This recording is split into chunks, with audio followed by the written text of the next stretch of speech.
Ladies and gentlemen, if I can please invite you to take your seats. Please take your seats. The event is about to begin.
Ladies and gentlemen, please take your seats. Please take your seats. Thank you.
Good morning. Welcome. Good to see everybody. May I ask you to give me your attention, please? Good morning. It is such an immense honor to be with all of you this morning for the launch of a very important report, which you will hear about shortly, and to me, which represents a defining moment for clarity, for leadership, and for purpose. My name is Shaila Raghav, and I'm the Chief Climate Officer of Time, where we firmly believe that it's our role as a trusted voice in media to focus on climate storytelling, action, and accountability, but more importantly, convert awareness into action, to not just inform people about what's happening to our planet, but activate and inspiring them to do something about it. But before my role at Time, I have spent my career trying to protect forests, working with frontline communities, collaborating with businesses, all in the pursuit of trying to build a livable, resilient, and thriving planet. Today's gathering is not just an event, it's a signal. It's a signal that the climate crisis is not a fringe issue. It's an economic and it's a strategic imperative for all of us. We are joined this morning by ambassadors, by permanent representatives, ministers, permanent representatives, principals from the UN, and very importantly, Ambassador André Correa do Lago, who is the president-designate of COP30. Thank you all for being here. We also are complementing this event with more than 70 concurrent events to promote the findings of this report, including 40 live events in all of the UN regions around the world, Asia Pacific, Latin America, Central Asia, Europe, and Africa. This event will also be live streamed in 6 languages in addition to English, which really represents the global nature of this event. Now, we're here because the reality on the ground is changing. Ultimately, that means that our story must also change. As climate devastation accelerates, so does the clean energy revolution. As risks mount, so do the rewards of a new economy built on resilience, justice, and innovation. It is now my profound privilege to welcome to the stage a leader who has never wavered in telling the truth with urgency, clarity, and moral force. Please join me in welcoming the Secretary-General of the United Nations, António Guterres.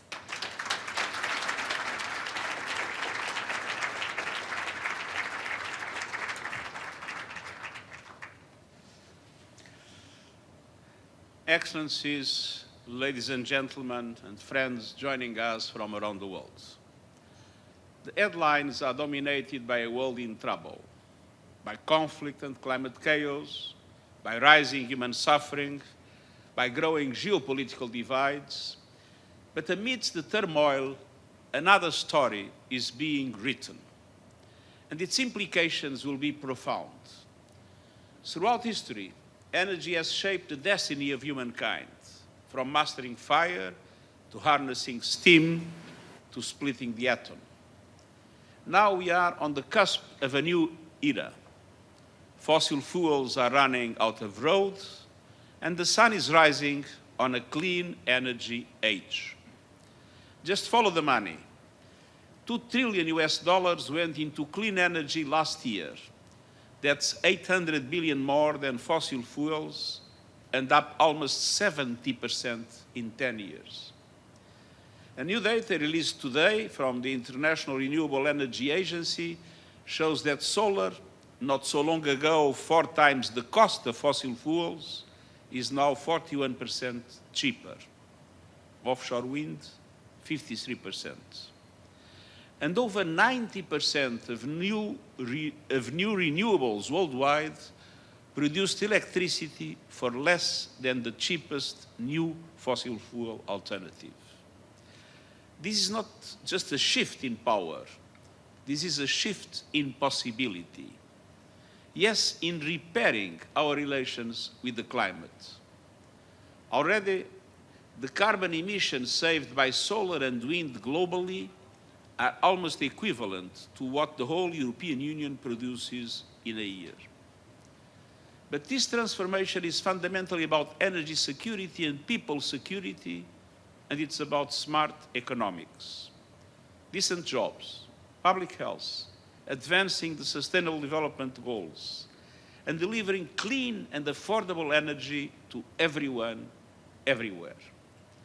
Today, we are releasing a special report with the support of UN agencies and partners, the International Energy Agency, the IMF, IRENA, the OECD, and the World Bank. The report shows how far we have come in the decades since the Paris Agreement sparked a clean energy revolution. And it highlights the vast benefits and actions needed to accelerate a just transition globally. Renewables already nearly match fossil fuels in global installed power capacity. And that's just the beginning. Last year, almost all the new power capacity built came from renewables. And every continent on Earth added more renewables capacity than fossil fuels. The clean energy future is no longer a promise, it's a fact. No government, no industry, no special interest can stop it. Of course, the fossil fuel lobby of some fossil fuel companies will try, and we know the lengths to which they will go. But I have never been more confident that they will fail because we have passed the point of no return. For three powerful reasons. First, market economics. For decades, emissions and economic growth rose together, no more. In many advanced economies, emissions have peaked, but growth continues. In 2023 alone, clean energy sectors drove 10% of global GDP growth. In India, 5%. The United States, 6%. China, a leader in the energy transition, 20%. And in the European Union, nearly 33%. And clean energy sector jobs now outnumber fossil fuel jobs, employing almost 35 million people worldwide. Even Texas, the heart of the American fossil fuel industry, now leads the US in renewables. Why? Because it makes economic sense. And yet, fossil fuels still enjoy a 9-to-1 advantage in consumption subsidies globally, a clear market distortion. And to that, the unaccounted costs of climate damages on people and planet, and the distortion is even greater. Countries that cling to fossil fuels are not protecting their economies, they are sabotaging them, driving up costs, undermining competitiveness, locking in stranded assets, and missing the greatest economic opportunity of the 21st century. Excellencies, dear friends. Second, renewables are here to stay because they are the foundation of energy security and sovereignty. Let's be clear, the greatest threat to energy security today is in fossil fuels. They leave economies and people at the mercy of price shocks, supply disruptions, and geopolitical turmoil. Just look at Russia's invasion of Ukraine. A war in Europe led to a global energy crisis. Oil and gas prices soared, electricity and food bills followed. In 2022, every household around the world saw energy costs jump 20%. Modern and competitive economies need stable, affordable energy, and renewables offer both. There are no price spikes for sunlight and no embargoes on wind. Renewables can put power, literally and figuratively, in the hands of people and governments. And almost every nation has enough sun, wind, or water to become energy self-sufficient. Renewables mean real energy security, real energy sovereignty, and real freedom from fossil fuel volatility. Dear friends, the third and final reason why there is no going back on renewables is the access. You can't build a coal plant in someone's backyard, but you can deliver solar panels to the most remote villages on Earth. Solar and wind can be deployed faster, cheaper and more flexibly than fossil fuels ever could. And while nuclear will be part of the global energy mix, it can never fill the access gaps. All of this is a game changer for the hundreds of millions of people still living without electricity, most of them in Africa, a continent bursting with renewable potential. By 2040, Africa could generate 10 times more electricity than it needs entirely from renewables. And we are already seeing small-scale and off-grid renewable technologies lighting homes and powering schools and businesses in remote areas. And in places like Pakistan, for example, people power is fueling a solar surge. Consumers are driving the clean energy boom. Excellencies, dear friends, the energy transition is unstoppable, but transition is not yet fast enough or fair enough. OECD countries and China account for 80% of renewable power capacity installed worldwide. Brazil and India make up nearly 10%, Africa just 1.5%. Meanwhile, the climate crisis is laying waste to lives and livelihoods. Climate disasters in small island states have wiped out over 100% of GDP. In the United States, they are pushing insurance premiums through the roof. And 1.5-degree limit is in unprecedented peril. To keep it within reach, we must drastically speed up the reduction of emissions and the reach of the clean energy transition. With manufacturing capacity racing, prices plummeting, and COP30 fast approaching. This is our moment of opportunity, and we must seize it. We can do so by taking action in 6 opportunity areas. First, by using new national climate plans to go all out on the energy transition. Too often, governments send mixed messages. Bold renewable targets on one day, new fossil fuel subsidies and expansions the next. The next national climate plans, or NDCs, are due in a matter of months. They must bring clarity and certainty. The G20 countries must lead. They produce 80% of global emissions. The principle of common but differentiated responsibilities must apply, but every country must do more. Ahead of COP30 in Brazil this November, they must submit new plans.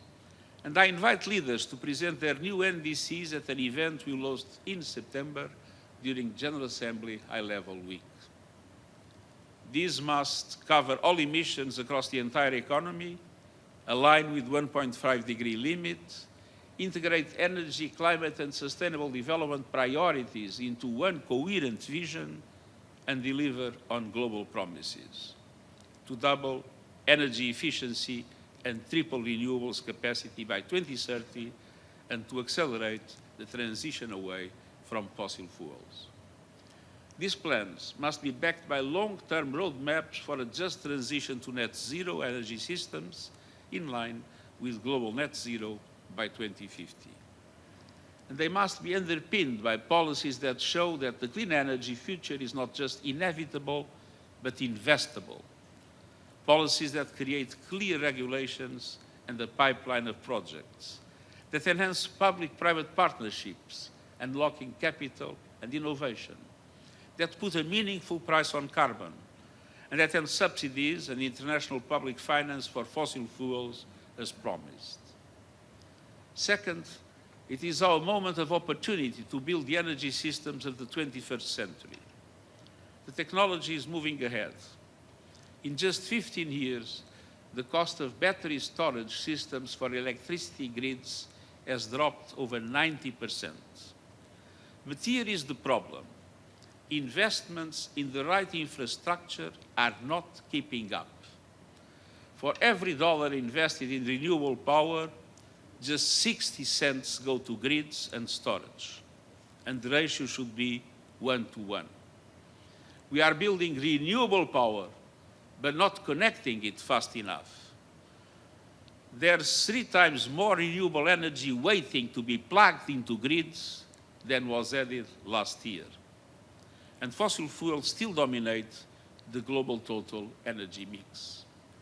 We must act now and invest in the backbone of a clean energy future, in modern, flexible and digital grids, including regional integration, in a massive scale-up of energy storage, and in charging networks to power the electric vehicle revolution.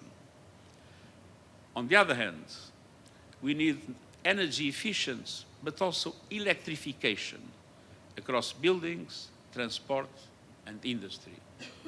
That is how you unlock the full promise of renewables and build energy systems that are clean, secure, and fit for the future.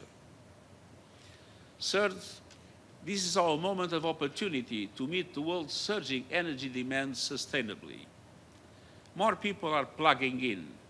More cities are eating up with soaring demand for cooling. And more technologies, from AI to digital finance, are devouring electricity. Governments must aim to meet all new electricity demand with renewables. AI can boost efficiency, innovation, and resilience in energy systems, and we must take profit of it. But it is also energy hungry. A typical artificial intelligence data center eats up as much electricity as 100,000 homes, and the largest ones will soon use 20 times that. By 2030, data centers could consume as much electricity as all of Japan does today. This is not sustainable unless we make it so. And the technology sector must be out front. Today, I call on every major tech firm to power all data centers with 100% renewables by 2030. And along with other industry, they must use water sustainably in cooling systems. The future is being built in the cloud. It must be powered by the sun, the wind, and the promise of a better world. Excellencies, dear friends, first, this is the moment of opportunity for a just energy transition. The clean energy that we must deliver must also deliver equity, dignity, and opportunity for all. That means governments leading a just transition with support, education, and training for fossil fuel workers, young people, women, indigenous peoples, and others, so that they can thrive in the new energy economy.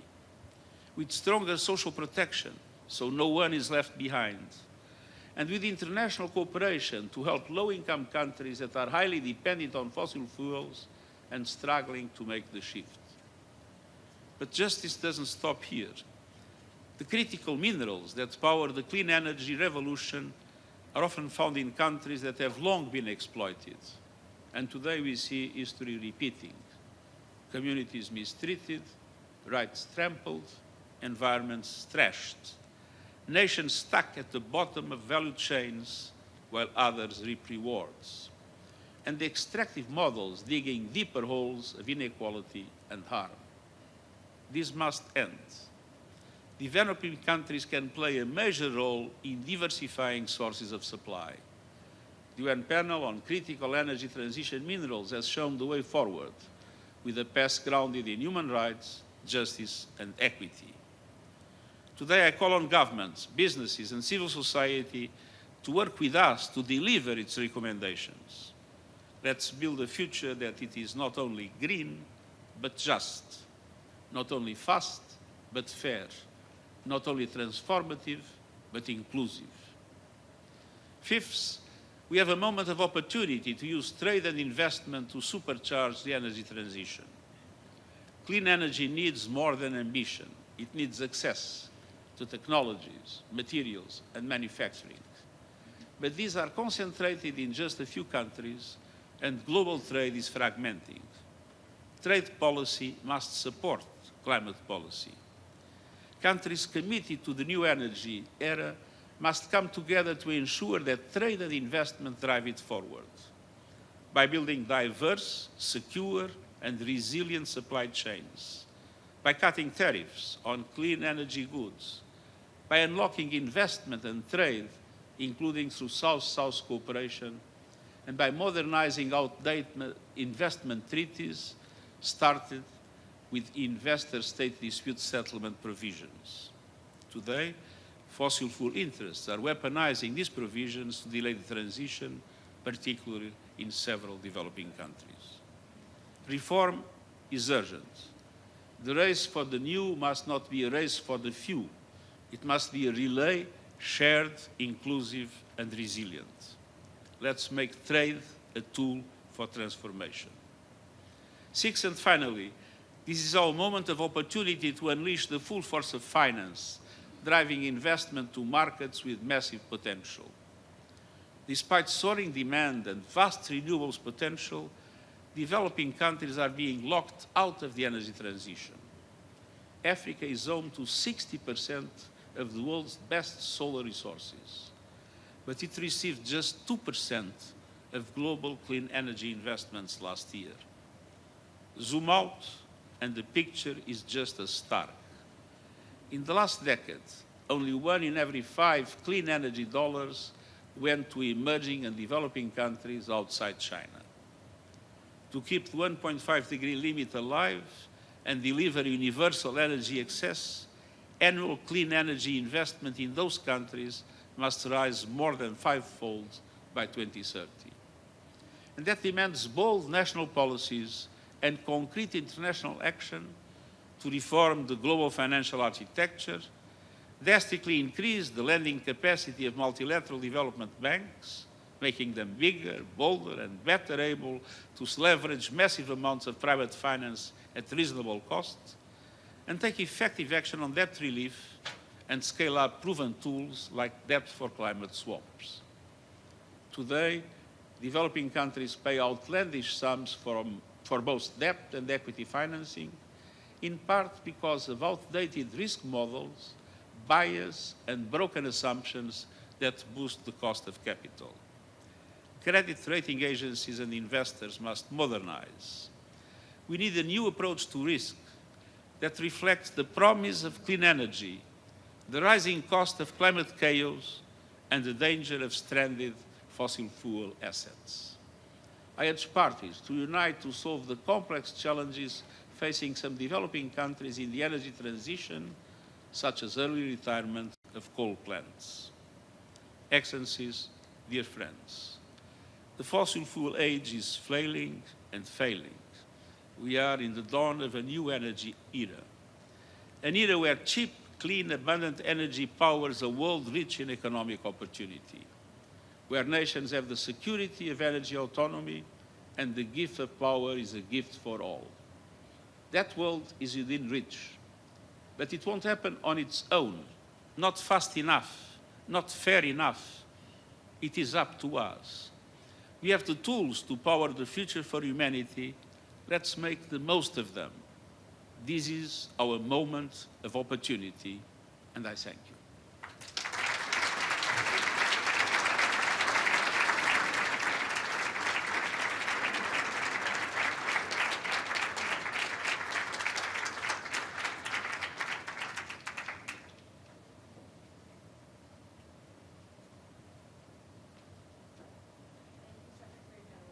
Powerful remarks.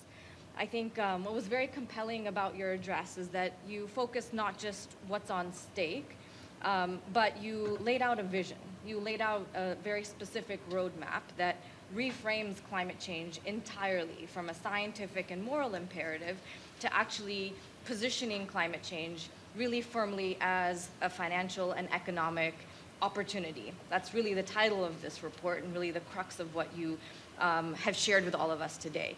Now, what I'd like to have is a short dialogue with you to address some of the pressing concerns or some of the pending questions that may come to mind for some who have read this report. To start off, I'd really like to focus on this fundamental issue that you've raised, which is this reframing of climate change. You've really identified key levers of financial and economic opportunity, but that really comes at odds with the dominant narrative around climate change, which focuses on a conversation around sacrifice and cost.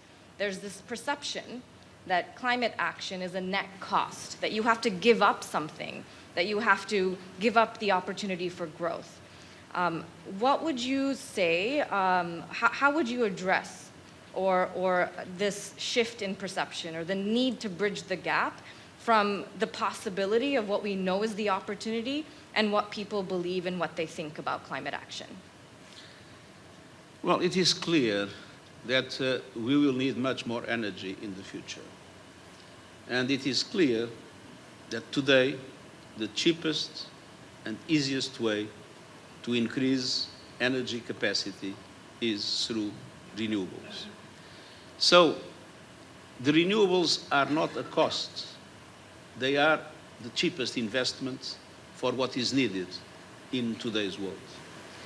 And on the other hand, I think it's important to move what is usually, and I myself probably sometimes fall in that trap, which is a description of the realities of climate change in the world, with all the terrible disasters that are happening, with emissions still growing, with devastating impacts in different areas of the world where human life is becoming more and more difficult. The small islands, desertic areas in Africa, the floods, the heat waves, I mean, the glaciers melting, the rising sea level. And it's important to say that all this is true. We are in a very dramatic situation. We are at risk of losing the possibility to keep the rising temperature limit at 1.5 degrees.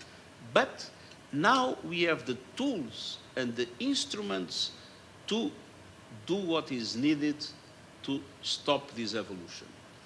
The problem is that we have science on our side, we have the economics on our side, but we do not yet have political will everywhere on our side.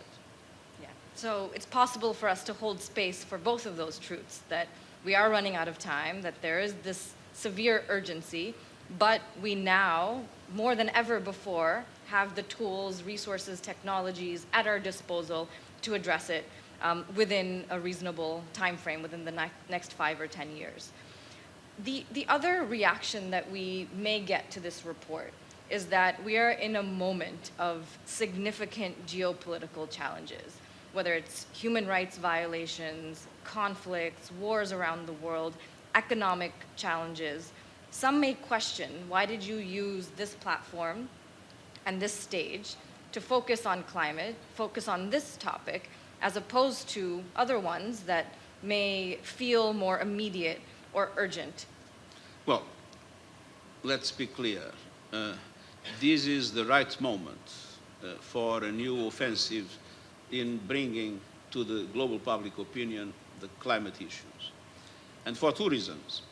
Governments are now taking the decisions that are essential for the presentation of adequate national climate plans, the so-called NDCs, in September.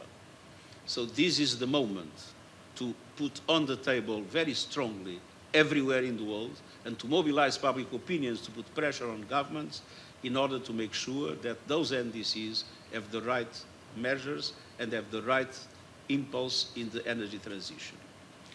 Second reason is that we are launching the COP, and I have the enormous pleasure to have the president of the COP here. And so this is the moment to accelerate the global discussion that is needed in order to make the COP a success. But on the other hand, let's be clear. Of course, I mean, I will be speaking about Gaza in a few minutes in the Security Council. I mean, we all are aware of the dramatic problems that we are witnessing in the world. On the other hand, the media is many times concentrated in the fireworks of politics. So it's sometimes difficult to bring these issues to the public opinion. But let's not forget that climate change is an existential question. And so what would be a crime is to forget about climate change, because we need to concentrate on the more pressing issues of this moment, because they are only theoretically more pressing. Nothing is more pressing than to accelerate the energy transition and all the other strategies of the green economy and the green society in order to make sure that we keep the 1.5 degrees alive. We are on the verge of making it irreversible to lose the 1.5 degree limit. And that is something we need to avoid at all costs. This is the moment to act about it. Yeah. And what's so important is to recognize that all of these crises are interconnected. Right? We can't take any one of them in isolation. Climate change is a factor of insecurity, of instability. I mean, if you look at the floods and the drought in many areas, the increase of poverty that they generate, the increase of hunger they generate. Look at the Sahel. The Sahel is today the fantastic area for terrorists to thrive. And one of the reasons is because the economy is becoming more and more difficult as climate change makes less and less areas available for cultivation. So people are living in worse and worse conditions because of climate, and this is an enormous impulse to the terrorism activities in the Sahel. So even when we talk about dramatic problems of security in the world today, let's not forget that climate change is a dramatic accelerator of instability. Yes, and the other thing that you mentioned is stories, right? It's the narrative and the fact that climate change is always positioned in the context of disasters or things that are going in the wrong direction, something happening to us, and we lose agency. So I think for a takeaway for everybody in this room is also to talk about the opportunity, to not talk about climate change solely as something in the negative direction, uplift those stories, uplift those heroes, those innovators that are on the front lines of creating new economies, and that will be an engine for hope and for inspiration. I contact many young people, starting by my family, and I have to say that we see lots of young people with a deep sense of depression because of climate change. And we need to fight it. And to fight it is to say, this is not inevitable. We have the tools, the instruments, and the capacity to change course and to make sure that human and planet dimensions can be brought together. And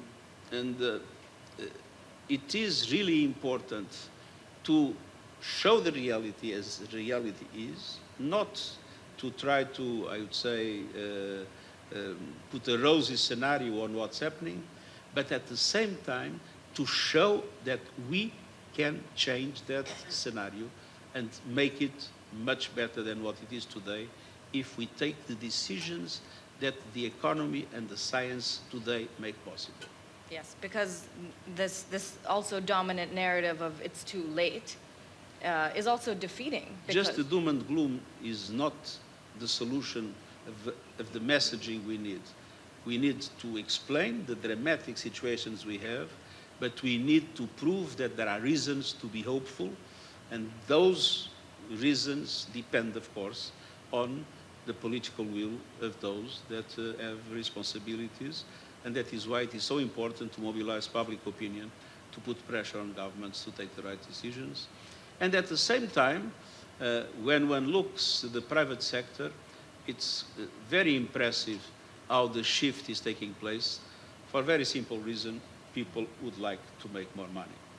Yes, so it's kind of the carrot and the stick, and the carrot exists because, and that the private sector is moving because those opportunities. Markets are still distorted, and they are distorted against renewables.